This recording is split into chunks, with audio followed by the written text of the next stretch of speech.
Halo, nama saya Henry Kreksman. Saya seorang professional coach. Saya membantu memulihkan luka batin dan mengembalikan semangat hidup Anda.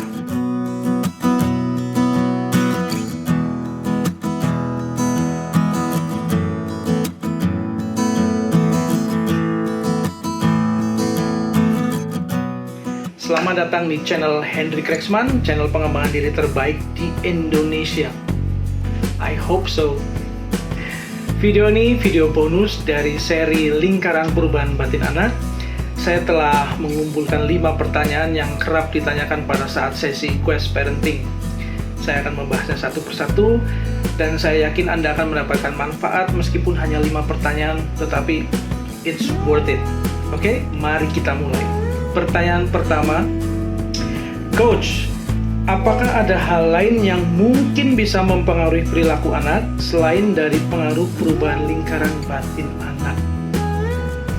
Jawaban saya ada, yaitu level lingkungan. Bagi Anda yang sudah menonton mengenai neurological level, Anda pasti sudah paham apa itu level lingkungan, yaitu level mengenai kapan, di mana, dan dengan siapa anak Anda tumbuh besar. Hal itu sangat-sangat mempengaruhi perilaku anak. Kemudian yang kedua, ada yang disebut fase hypnogigantic trance. Fase hipnosis yang gigantik, yang dahsyat, yang besar, dimulai pada saat janin berusia 4 bulan di dalam kandungan. Pada saat itu, janin akan menyerap semua informasi dari sekelilingnya. Ya. Jadi saran saya memang pada saat sedang dalam keadaan hamil, memang sebaiknya menghindari menonton acara televisi yang non-edukatif atau membaca hal-hal yang tidak perlu. Sebaiknya isi dengan hal-hal yang bermanfaat, karena pada saat itu sang anak, ya, janin ini lagi menarik semua informasi di sekeliling dirinya, dan itu bisa mempengaruhi perilakunya kelak. Kemudian pertanyaan yang kedua, Coach, bagaimana jika anak tidak mengalami fase kaisar dengan baik?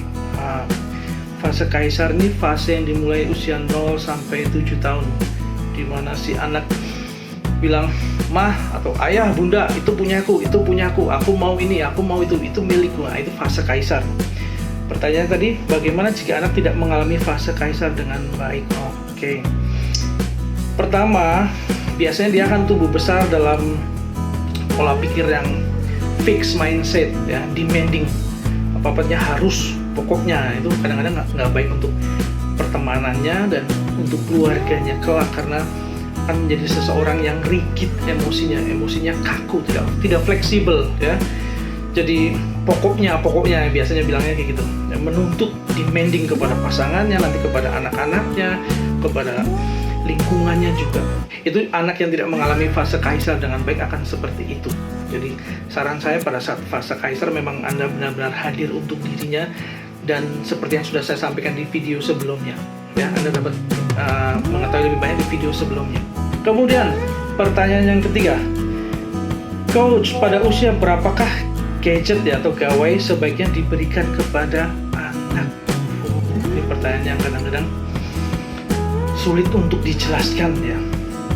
Ada beberapa hal yang penting di sini yang perlu Anda pahami, ya, mengenai pemberian atau memberi handphone atau gadget kepada anak, ya. Pertama, Anda harus punya rule of the game atau family rule, aturan dalam keluarga Anda yang jelas, ya. Ada reward and punishment atau konsekuensinya harus jelas sebelum Anda memberikan handphone kepada anak Anda, ya. Di situ Anda harus memastikan, ya, bahwa di aturan itu durasi dan frekuensi penggunaan handphone tersebut, ya, bagi anak di bawah usia 14 tahun itu benar-benar harus dalam kendali Anda, orang tua. Anda yang menentukan. Biasanya dalam sehari 20 menit sampai 1 jam itu cukup, ya, jangan terlalu lama. Dan karena sekarang juga banyak digunakan untuk kegiatan sekolah, nah, untuk yang sifatnya game atau bukan kegiatan sekolah tuh Anda benar-benar harus menunjukkan dominasi Anda, bahwa Anda leadernya di rumah. Bukan anak Anda yang meliding Anda, tapi Anda yang meliding mereka, ya. Jadi di sini aturan harus jelas, dominasi Anda atau figur otoritatif Anda ini harus benar-benar ditampilkan, ya. Jadi anak tidak akan melanggar aturan yang sudah Anda buat. Dan ketika anak melanggar, biasanya itu tentang leadership Anda yang dipertanyakan. Kemudian nomor 4, pada saat memasuki fase ambisi itu fase 21 sampai 28 tahun. Jika anak tidak berhasil meraih ambisinya atau cita-citanya, coach, apakah fase ini akan berulang atau justru akan menghambat fase-fase berikutnya? Nah, karena lingkaran batin anak ini sifatnya repetitif, berulang, maka fase ambisi yang tidak tercapai itu tentunya akan berulang di fase berikutnya. Karena lingkaran harus terpenuhi sebagai lingkaran, tidak bisa ada yang miss atau hilang, tidak bisa. Karena dengan natural dia harus mengisi. Pertanyaannya adalah, apakah si anak ini yang sudah beranjak dewasa remaja ini masih memiliki energi untuk meraih cita-citanya, untuk mengejar impiannya? Karena banyak case bahwa ketika cita-citanya tidak tercapai, mereka down ya, atau energinya low. Nah, di sini nih pentingnya dukungan ya dari keluarga, dari orang-orang terpenting di dirinya yang terus kasih support dia, mendukung dia untuk keep going, keep on going gitu loh, keep moving forward, kejar terus, raih impiannya. Karena tanpa adanya support tadi, tanpa adanya dukungan tadi, biasanya ketika tidak mencapai impiannya di usia 21-28, kebanyakan ya, tidak semuanya, kebanyakan ya, breakdown. Nah, di sini pentingnya ada dukungan. Dan kemudian pada saat 21, 28, 28 ke 35 itu akan ada isu lain, yaitu selain level energi tadi, isu hormonal ya. Jadi hormonal akan berubah, nah itu mempengaruhi energi. Nah, satu, ketika tidak ada energi, meskipun fase itu akan berulang, tetapi karena tidak adanya energi, maka keinginan untuk meraih itu sudah sangat-sangat sulit. Kemudian pertanyaan terakhir, pertanyaan kelima. Coach, seandainya anak sudah dibesarkan tanpa orang tuanya mengetahui lingkaran perubahan batin anak, apa yang sebaiknya orang tua lakukan supaya lingkaran batin ini terpenuhi? Oke. Saya ingatkan lagi ya, bahwa lingkaran batin ini bekerja secara alami, secara natural. Anda mengetahuinya atau tidak, lingkaran ini akan terjadi dengan sendirinya. Dengan saya memberitahu hal ini, itu membuat Anda sebenarnya lebih siap, lebih aware, lebih peka tentang pertumbuhan anak. Karena kadang terlalu banyak informasi mengenai parenting juga membuat Anda bingung. Anda harus punya satu fondasi yang solid ya, solid ground mengenai tumbuh kembang anak.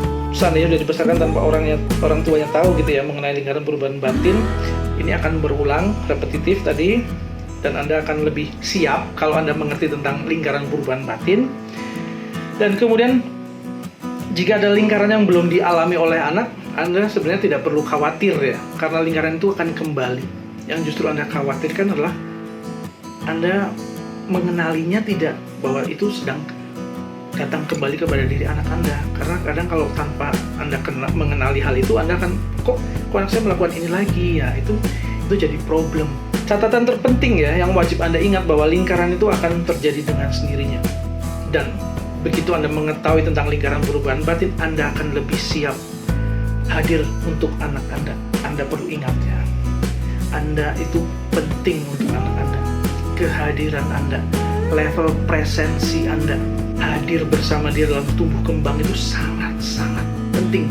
Karena hal itu yang membedakan antara anak yang berhasil di dalam kehidupannya dengan anak yang terus berjuang untuk meraih impiannya yang mungkin tidak akan pernah tercapai. Oke? Saya Hendrik Rexman, sampai bertemu di video selanjutnya.